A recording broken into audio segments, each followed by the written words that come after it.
இது வந்து அவருக்கு 50வது திரைப்படம். இந்த படத்தோட இயக்குனர் திரு மணிவண்ணன் சார் அவர்களை ஒரு சில வார்த்தைகள் பேசுமாறு அன்புடன் கேட்டுக்கொள்கிறோம். எல்லாத்துக்கும் வணக்கம். உண்மையிலே ஒரு நெகிழ்ச்சியான ஒரு நிகழ்வா இது இருக்கு. நானும் என்னுடைய உயிர் நண்பன் சபாபதியும் கணவனும் மனைவி மாதிரி என்னுடைய முதல் படத்திலிருந்து எனக்கு ஒளிப்பதிவாளராக இருந்தான். அப்புறம் சில கருத்து முரண்பாடுகளால் டி சங்கர் எனக்கு கேமராவாக மாறினார். ஆனால் என்னுடைய முதல் படத்திலிருந்தே சங்கர் வந்து சபாபதியினுடைய உதவியாளராக இருப்பார். அப்போ நான் கேட்பேன், ஏன்னா சபா இப்படியே போயிட்டுருக்கு நம்ம காலம், என்னதான் ஆகும், என்ன ஆகும்னா அப்படிமே இல்லை, சினிமா தவிர ஓரளவு நமக்கு தெரியாது, பெட்டிக்கடை வச்சாலும் கூட நம்ம லாஸ் பண்ணிடுவோமேடா, என்னடா பண்ணுவோம்னு சாகிற வரைக்கும் டயட் பண்ணுவோம்டா, கிழவனாய் டயட் பண்ணுவோம், லவ் சீன் எடுப்போம், கிழவனாய் எப்படா லவ் சீன் பண்ணுவோம், சிறு வயசுல பண்ணிருப்போம்ல அதையே போடுவோம், அதுக்கு மேலே ஏன்டா இப்பெல்லாம் லவ் பண்ணுறோம் அப்படின்னா, வீல் சேர்ல வந்தாவது டைரக்ஷன் பண்ணுவோம், தடி பண்ணிட்டு வந்தாவது டைரக்ட் பண்ணுவோம். அது கிட்டத்தட்ட பாதி உண்மையாயிடுச்சு. எனக்கு ஒரு விபத்தில் முழுத்தண்டு அடி விட்டதுனால விமான நிலையத்தில் தான் நான் வீல் சேர்ல தான் போயிட்டு இருக்கேன். இங்கே இடம் இல்லாதனால நான் ஒரு அட்ஜஸ்ட் பண்ணி நடந்துக்கிறேன்.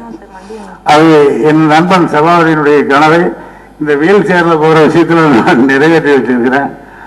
அதை அவனுக்கு நான் இப்போ நினைவுபடுத்த முடியாது, நான் நம்ம எல்லாம் விட்டு பிரிந்து போய்விட்டான்.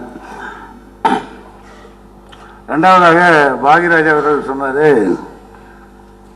பாக்யராஜ் வரும்போது இவர் இழந்தார், அப்புறம் போகும்போது இழந்தார் அப்படின்லாம் சொல்லும்போது, பாரதி ராஜா என்கிற பல்கலைக்கழகத்தின் மூத்த மாணவன் பாக்யராஜ், அவருக்கு அடுத்த மாணவர்கள் தான் நாங்கள்லாம். அதனால் எப்பவுமே சீனியர் ஸ்டூடெண்ட்டை பார்த்தோம்னா ஒரு நடுக்கம், ஒரு பதட்டம் வரும் இல்லைங்களா, அதுதான் பாக்யராஜ் அவர்களை பார்க்கும்போது எனக்கு ஏற்படும். இன்றைக்கு நக்கலும் நையாண்டியும் அது மட்டும் இல்லாமல் ஸ்கிரீன் பிளே எப்படி எழுதுறதுங்கிறத நான் கற்றுக்கிட்டது என் அன்பு சகோதரர் பாக்யராஜ் அவர்கிட்ட தான். நான் யாருக்கெல்லாம் நன்றி சொல்றேன்னு எனக்கு தெரியல. இந்த 50 படங்கள் வந்து விளையாட்டு போல முடிஞ்சு போச்சு. முதலாவதாக எங்கிருந்து துவங்கணும்னு நான் நினைக்கிறேன்னா, பாரதி ராஜாவுக்கு என் மேல நம்பிக்கை கிடையாது, டைரக்ஷன் பண்ணுவேன்னு. இவெல்லாம் எங்கேயும் டைரக்ட் பண்ணுவேன், அவரை தவிர எல்லாருக்குமே அப்படித்தான் சொல்றாரு. பாக்யராஜையும் அப்படித்தான் சொல்றாரு. என்ன பாக்யராஜ் உனக்கு என்ன பேச்சு அப்படின்றாரு. நீங்க ரெண்டு பேரும் ஒரே ஊருக்கு வரணும், ஒண்ணு பண்ணா வரணும், ஒன்னா சுத்திட்டு இருக்கா, யோ அவங்ககிட்டலாம் நீ வச்சுக்காத, அங்க ஏன் போற நீ, சும்மா போய் இந்த வேலையை வச்சுக்காத, வெங்காலைக்கு பேச மாட்டார். அந்த மாதிரி டைரக்டர் அவர். இப்போ அவர் நிச்சயமா சிபாரிசு பண்ணி எனக்கு முதல் பட டைரக்ஷன் சான்ஸ் கிடைச்சிருக்கும்னு நீங்க சொன்னாலும் கூட நம்பிடாதீங்க. என்னை அடையாளம் கண்டு கொண்டு இப்போ டைரக்டர் பண்ண படங்கள்ல கூட இளையராஜா அவர்களுக்கு கதை சொல்றது நான் தான், பாடலுக்கான சூழலை சொல்றது நான் தான். அதனால ஏதோ என்ன எரியாம என் மேல ஒரு ஒரு கூர்ந்து கவனித்த வந்த இசைஞானி இவன் நல்லா வருவா அப்படின்னு நம்பி மறைந்த மாபெரும் எழுத்தாளர் கலைமணி அவர்களை கூப்பிட்டு மணிவண்ணன் டைரக்டர் ஆக்கி எடுங்கன்னு சொல்லி எடுத்த படம் தான் கோபுரங்கள் சேவைகளை. இன்றைக்கு அந்த இசைஞானியை நான் இப்பெல்லாம் நம்மளுக்கு மியூசிக் பண்றது இல்லைங்க அவரு. அப்ப நம்மளுக்கு வர ரவிச்சந்திரன் இவங்கெல்லாம் அவர் சம்பளத்தை கேட்டோடனே நம்மளை கட் பண்ணிடுறாங்க. அது ஒரு சிக்கல் இருக்கு. அதனால இசைஞானியை நாம் இழக்க வேண்டிய அவசியம் பட்ஜெட்டின் காரணமாக இருக்கிறது. ஏற்கனவே சிவகுமார் பட்ஜெட் எகிரி போஷன் ஒரு பெரிய பூசணிக்காய் பைய சொல்லிட்டு போய் அங்க உட்கார்ந்து இருக்காரு. இப்பதான் தெரியுது ஏன் கிரிமினல் லாயரா இருக்காருன்னு. கோர்ட்ல நிறைய பொய் பேசி பேசி நம்மளையும் கூண்டல் எதுலன்னு பார்க்கிறாரு. அப்படி எல்லாம் ஒண்ணு ஏறல.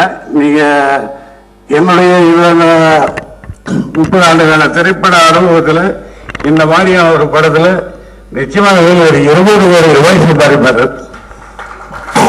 இது என்னுடைய அசைக்க முடியாத நம்பிக்கை. அப்போ அவங்களுடைய இன்வெஸ்ட்மெண்ட் என்னங்கிறத இவங்க இப்ப சொல்லாட்டையும் பரவாயில்ல, ஆனா படுத்தாங்கன்னா அவங்களுக்கு தெரியும். ஏன்னா எந்த மனிதனும் மனசாட்சியோட பேசாம இருக்க முடியாது. அதனால அவங்க இன்னும் நிறைய படங்கள் ஏமாறாமல் இருக்க வேண்டும். அது ரொம்ப முக்கியம்.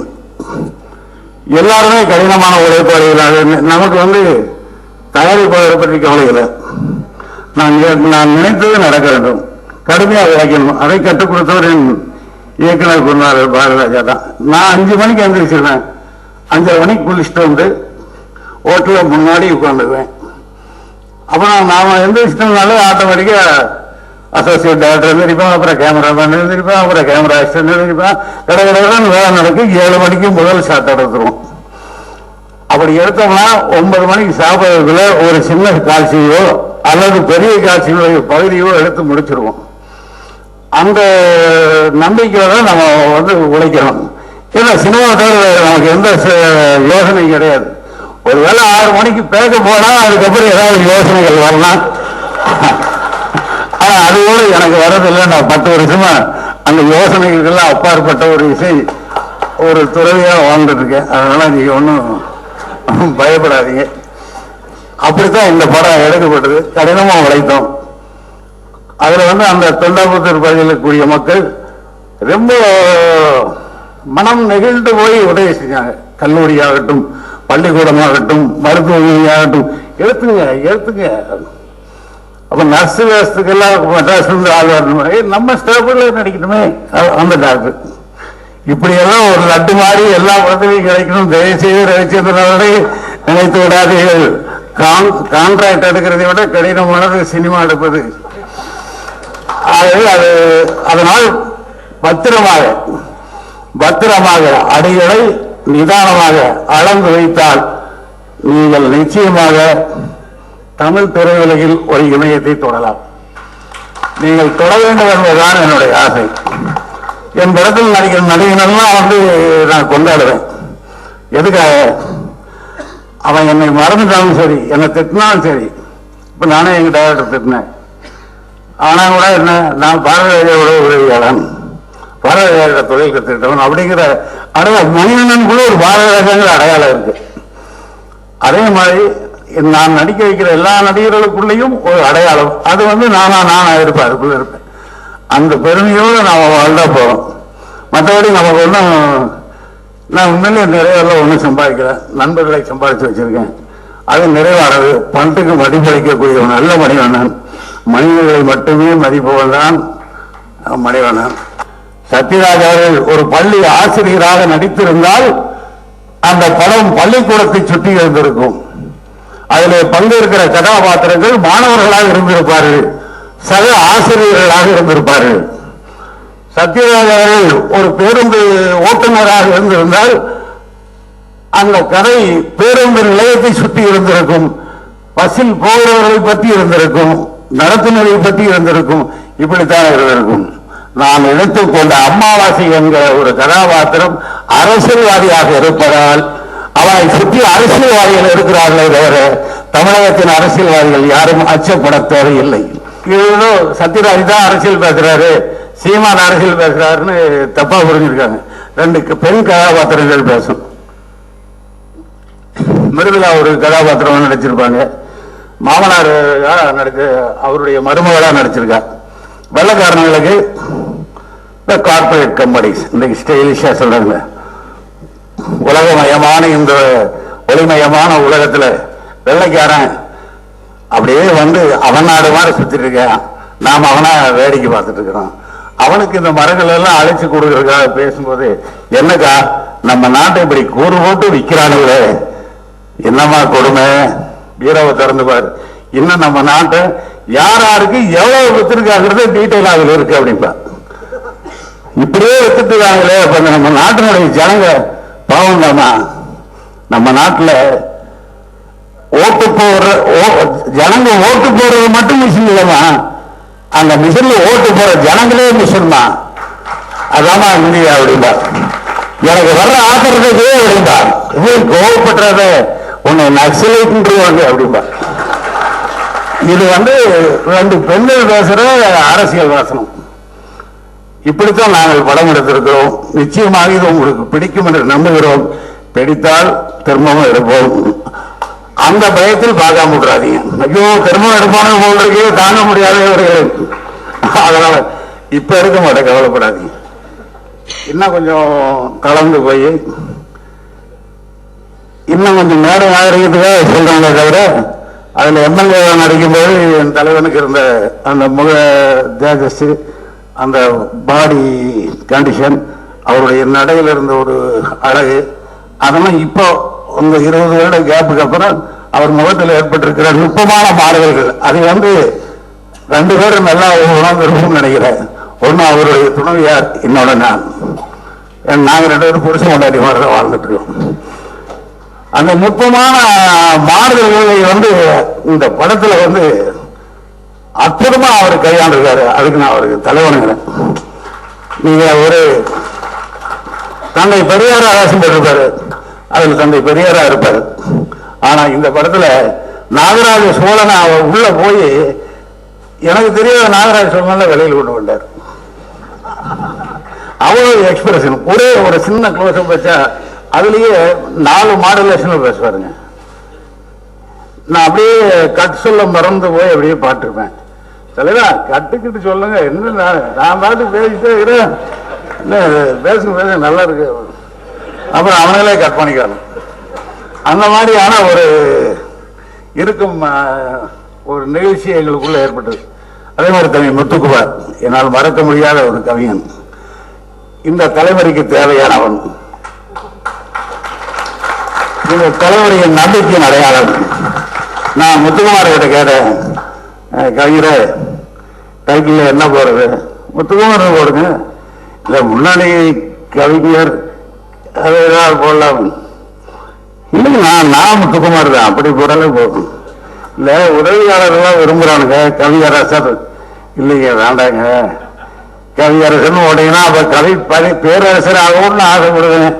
அப்படி இப்படியே என்னுடைய ஆசைகள் வழங்கினா என்னுடைய இடையில வைக்கிறதுக்கு எனக்கு இடம் இல்லாமல் போயிடும்.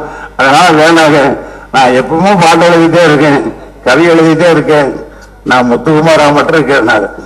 இந்த மாதிரி இயல்பான மனிதர்கள் கைக்கு இன்னைக்கு சினிமா போயிருக்கு.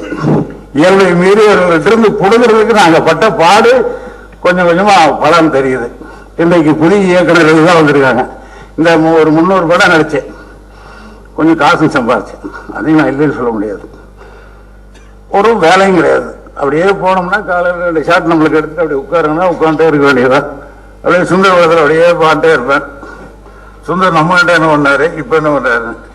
சுந்தர் வந்து அந்த கதாபாத்திரமா அந்த நடிகரை நடிக்க வைக்கிறதுக்கான முயற்சிகள், அதுல அவர் பெற கோபம், அதுல அவர் பெற சந்தோஷம், இதுல எல்லாம் பார்ப்பேன்.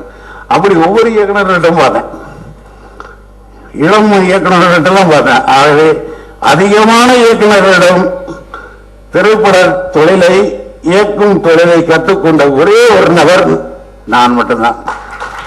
ஆகவே எனக்கு இயக்குநர் சங்கத்தில் சிறப்பு ஒரு அந்தஸ்து கொடுக்க வேண்டும் என்று ஆகியோர் அவர்களை நான் கேட்டேன். உண்மையில ஒவ்வொரு நான் எதிர்பார்க்கவே முடியாது.